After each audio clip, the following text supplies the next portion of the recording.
literal serious question as a 30-year-old woman. How the hell does Stephanie Jenkins is she even attracted to Drew? This man faked a seizure 5 minutes before he had to go in because he's being held in contempt of court for not paying his child support. What the fuck is attractive about that? A deadbeat that doesn't take care of his pre-existing kids, and then he pumped 2 more into you. And look at you, girl. Look at you in that hotel. At first I had a little sympathy for you, and now you're just fucking ignorant. Coming from someone that literally slept in a church because me and my mom were homeless, you're traumatizing your kids. They will never feel stability with you, and you did that. And just a little PSA, Drew Boo Boo, they don't care if you're in the hospital. If they want to arrest you, they'll just send a cop up and sit with you with pretty bracelets right next to you. Anyway, Stephanie. Oh my God, y'all, Mr. Jenkins is down. Mr. Jenkins is down. First of all, don't look at me like that, sir. Don't like that. Don't like that at all. This man said he had a 2 to 3 minute seizure, okay? Now, no one can prove that. No one can prove that he did or didn't have that, right, at the hospital. Nor do they care to. And we know they don't care to because that man's back in that hotel room already. And we know he's back in the hotel room because the end of the video is Stephanie recording his dusty head for all of us to see his wounds from his war with the wall. I get that people got to make their own bills. They want to pay their own bills and they got to be their Reddit update selves. And that's okay. You make your living off being nasty. That's you. I don't care. But I'm not posting anything. I don't even know how to say it. I know that there's this term. You check yourself into the Facebook hospital where you're trying to seek attention. You're trying to seek people being pitied. You know, pity. Yeah, you're seeking pity. That's just not me and Drew, okay? We're very to ourselves. And the reason we were going to try to start sharing about his health journey was more just because it was on me. He wasn't even fully comfortable with it. It was me trying to slap people in the face. If you are still giving the Jenkins family the benefit of the doubt, it's time to stop. Seriously, because this time, Drew Jenkins might have just outdone himself, and not in a good way. Drew, who was already skating on thin legal ice for dodging child support payments for his first son, decided to skip a very important court date. Why? Well, conveniently, he got a seizure the next day. A full-blown medical emergency right after missing court. The timing, suspicious. The motive, pretty obvious. The truth? That's what we're unpacking today. So here's what went down. Drew Jenkins had a court appearance scheduled for 7th, a date that was anything but casual. This wasn't just another hearing to brush off. No, this was the one where the judge expected him to show up and explain why he had failed to pay child support for his 12-year-old son. A son he hasn't supported financially for over a decade. The court had made it clear. Either he came with legitimate reason for why he hadn't paid, despite previously stating under oath that he had a job, or he needed to cough up the money. Plain and simple. Drew Jenkins of the Resilient Jenkins, it doesn't seem like he showed up to court. Nails Bar Lita posted a couple videos. The first one talking about how she was there. She didn't see him. At the same time, she was logging into the docket, I believe it's called, checking if he had showed up or checking of anything like that. And it never popped up. So it seems like he didn't go. But Drew did neither. Instead of showing up and facing the music, he ghosted the court entirely. And here's the thing, skipping court while you're already being held in contempt is a bold and dangerous move. It's like throwing gasoline on a fire. It doesn't just make things worse, it lights up everything around you. When someone misses a hearing tied to a contempt charge, the court takes it personally. We're not talking about a slap on the wrist. We're talking about a bench warrant, law enforcement knocking on your door, and possibly jail time. It's the legal version of setting off a siren that says, I don't respect the system. And that's exactly what Drew did. Drew from the Resilient Jenkins is going to jail. So if you didn't know, yesterday Drew had a court date and he was supposed to be going to court for being in contempt of court for not paying child support. And guess what? He didn't show up. And this is not his first time not showing up to court. He's been actually doing this for years, and Arlita has said that. So not only is he ignoring one of his children online, he's also not showing up to the court dates. Mind you, they were posting on social media at the time that he was supposed to be at court, and apparently they were at the ER. And I'm sure that's his way of trying to avoid that he has court, and it's probably most likely not going to work. And now he is going to have a warrant out for his arrest because he did not show up. Trying to ignore the fact that you are a father to somebody else's child is actually crazy. And he is quite literally doing it publicly. The internet knows that you are a deadbeat to one of your children. Let's not forget, this isn't the first time he's evading responsibility.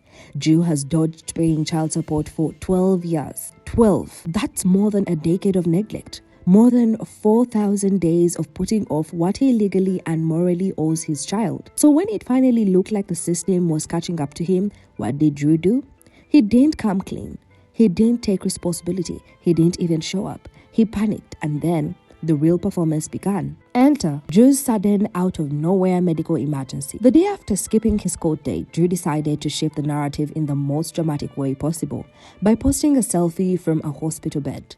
The caption read, "Hi everyone, I am not behind bars like I am sure people thought I would be. I guess I had a 2 to 3 minute seizure and I didn't come to until I got to the hospital. Let's just pause and process that." He misses court. People start asking questions. Speculation builds. Then suddenly he's in the hospital with a seizure. The timing was suspicious at best and manipulative at worst. It wasn't just the coincidence that raised eyebrows. It was how perfectly convenient it all seemed. Like a poorly scripted excuse you'd expect from a teenager trying to get out of school. Except this was a grown man trying to dodge legal consequences. Guys, not Drew Jenkins from the Resilient Jenkins checking himself in to the hospital so that he doesn't have to pay child support. There's a bench warrant that we all know, right? You know that a bench warrant just went out for Drew Jenkins because he had missed child support payments. He's not really paying those for his oldest son, Anthony, because his first baby mom was like really after him and trying to hold him to being a responsible adult. But he checked himself into the hospital. So just his face, like, he doesn't believe it. And I'm not laughing because he said he had a seizure. I'm laughing because the story and the theatrics are getting out of hand. And if you really think he had a seizure, woo! These are some professional actors here, you guys, trying to steal everybody's money on TikTok because they are good. And he didn't stop there. Drew included a shot of the back of his head with a bit of redness, claiming he hit it on a wall during the seizure, almost as if he needed visible evidence to back up the story, like a DIY injury kit for sympathy. But here's where it all starts to crumble. According to medical protocol, a first-time seizure that lasts anywhere between 2 to 3 minutes should immediately trigger a battery of tests. We are talking neurological exams, brain scans, and at least overnight stay for observation. It stands because seizures, especially unexplained ones, can point to something serious. But Drew, he was discharged that same day. No scans, no EEG, no extended monitoring, just a blood pressure cuff around his arm and an Instagram story.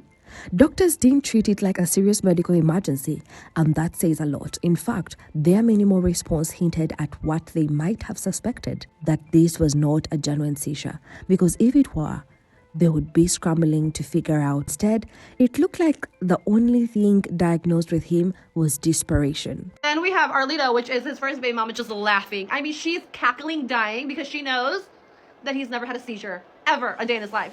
And all of a sudden he gets them? I mean, I guess, right? What Drew basically tried was an adult version of faking a stomach ache to get out of school. But in this case, it wasn't a math test or gym class he was skipping. He was skipping a court hearing that could have landed him behind bars. He knew the heat was on. He knew the court was no longer playing around. And instead of showing up like a grown adult to deal with the consequences of 12 years of neglect, he did what kids do when they're caught in a lie. He pulled out the sick note. He really believed that a shaky hospital selfie, a red spot on the back of his head, and a sad caption would be enough to make people forget the reality that for over a decade, he has actively avoided supporting his own child. That for over a decade, he hasn't been held accountable. But the judge, not even close to buying it. Because here's the thing. Even if we decided to be incredibly generous and give Drew the 1% benefit of the doubt, even if we pretended for a second that the seizure was real, that still doesn't erase his past. It doesn't explain the 12 years of silence, absence, and unpaid responsibility. Was he having seizures when he failed to show up for his kid's birthday? Was he seizuring every time the bills were due? Was there a mysterious blackout whenever someone said the word child support? Of course not. There's no medical condition that excuses 12 years of willful neglect, and no conveniently timed hospital visit can cancel the kind of damage, because this isn't just about Drew avoiding court. It's about the life of a child who was gone without for over a decade, a child who's been on the other end of his absence. So even with all the theatrics, all the pity posts, all the sympathy-chasing captions, the so-called seizure defense crumbles when stacked next to the truth. And Drew's biggest mistake, thinking anyone, especially a judge, would be gullible enough to fall for it. Cue Stephanie, Drew's ride or die, the queen of excuses. She came out swinging a 10-minute video doing what she always does, rushing to Drew's defense like clockwork. In her eyes, he wasn't a deadbeat dad. He was a misunderstood man, really trying to provide. She claimed they were self-employed and constantly looking for jobs, painting a picture of two people fighting tooth and nail to stay afloat. But somehow, they never seemed to land anywhere. No job, no progress, just vibe. Then Stephanie started waxing poetic about how they chose not to push their bodies the way others do. According to her, working too hard could supposedly knock 10 years off their lives. Was bullshit. Okay? Because the medical system is failing my man. I'm seeing firsthand how African Americans get treated in the medical system, and if you want to deny that, that's probably because it doesn't affect you. Okay? Or it doesn't affect someone close enough to you that you know what I'm talking about. It just seems like we know. That's just it. I haven't shared it because I just know how people are. Y'all gonna be like, oh, well, she can say, well, this test came back normal and this came back normal, and well, obviously there's nothing wrong with him and he's just playing games. Nah, man, do you know how many times an African American has their medical concerns dismissed simply because that's just how the doctors want to play? Okay, if you watch me, I'll watch it back. And this morning, when my man was interacting with the paramedics, I just often ask myself, like, would you be asking these questions if it was another? Would you be asking these questions in a different scenario? Because why are you instantly assuming that this has to do with some kind of substance abuse? Why are you instantly assuming that he's faking it? And why are you calling him old when he's 35? Not an old man yet.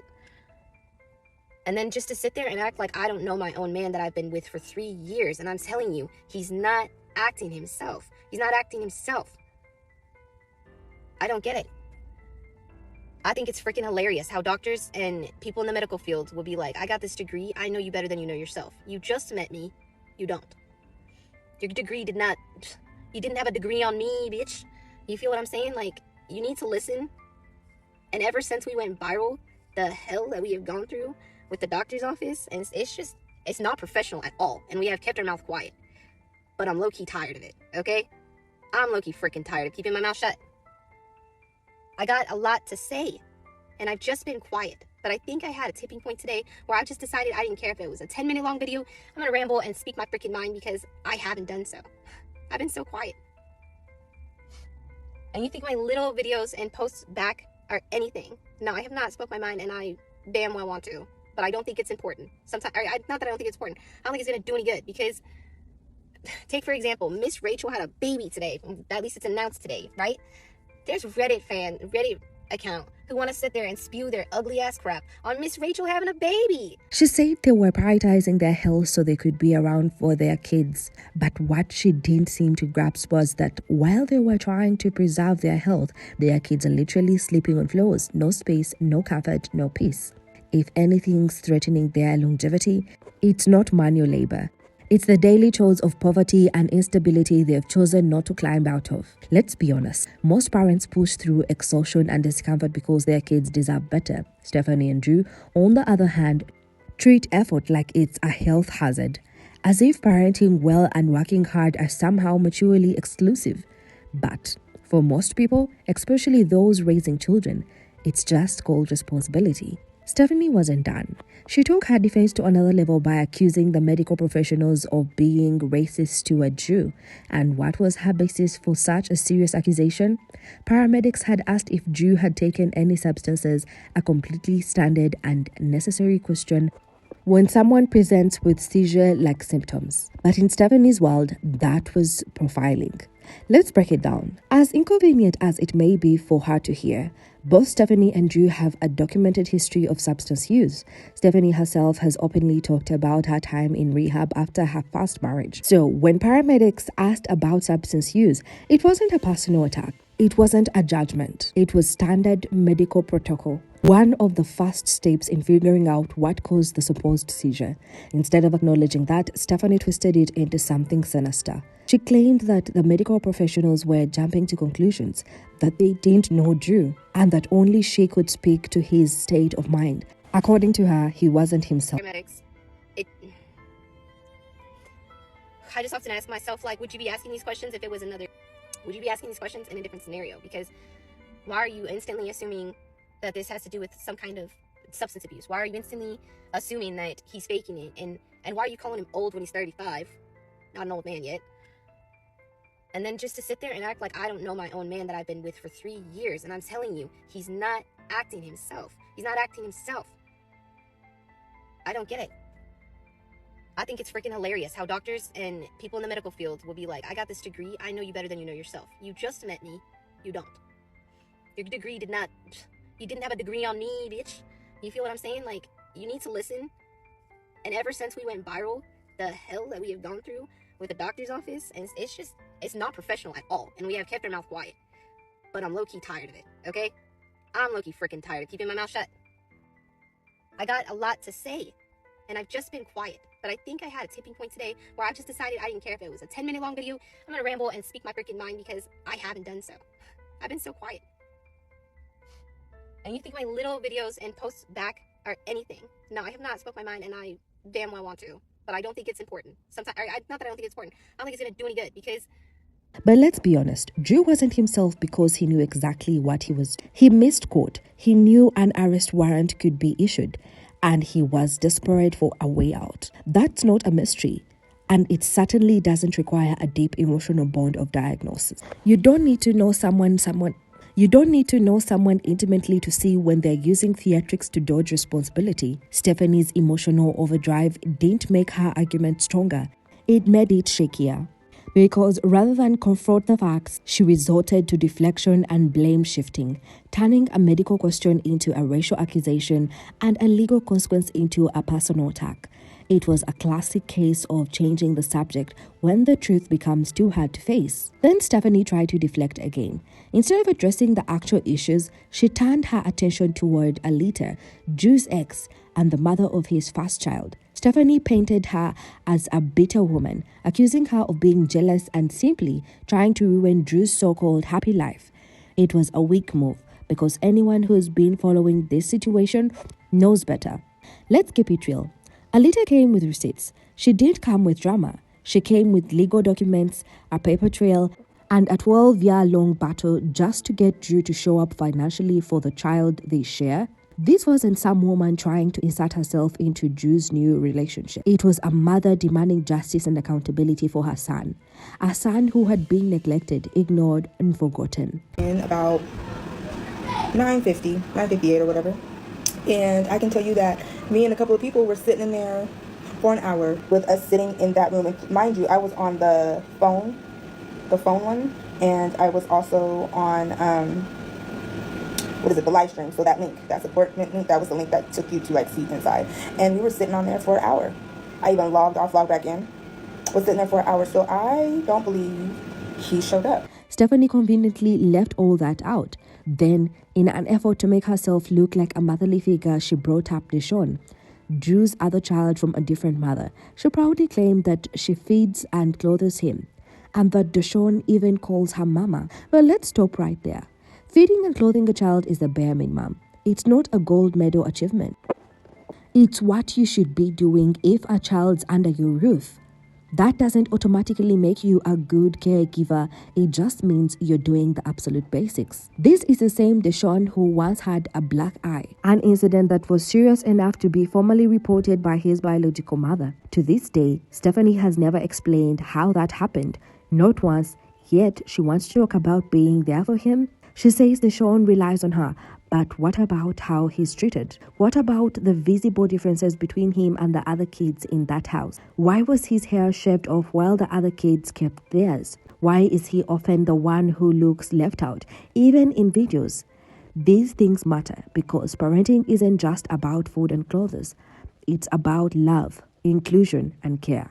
And from what we've seen, Deshaun hasn't been given the same kind of emotional security as others. If anything, it looked like he's just surviving in that house, not thriving. That's not motherhood, that's management. And kids don't need managers. They need to feel safe. They need to feel loved. They need to feel like they belong. Stephanie's whole video was meant to prove Drew didn't fake the seizure, but honestly, he did the opposite. She blamed doctors, blamed Alita, blamed the internet, never once held Drew accountable. And yet, despite all the theatrics, the facts stay the same. Drew missed court. He owes child support. He might be arrested any day now. His hospital stunt didn't save him. The law doesn't bend for a couple who plays the victim while neglecting their responsibilities. So what now? Will Drew finally face the music? Or is another hell scare coming our way next week? One thing's for sure, Alita isn't backing down, and neither is the law.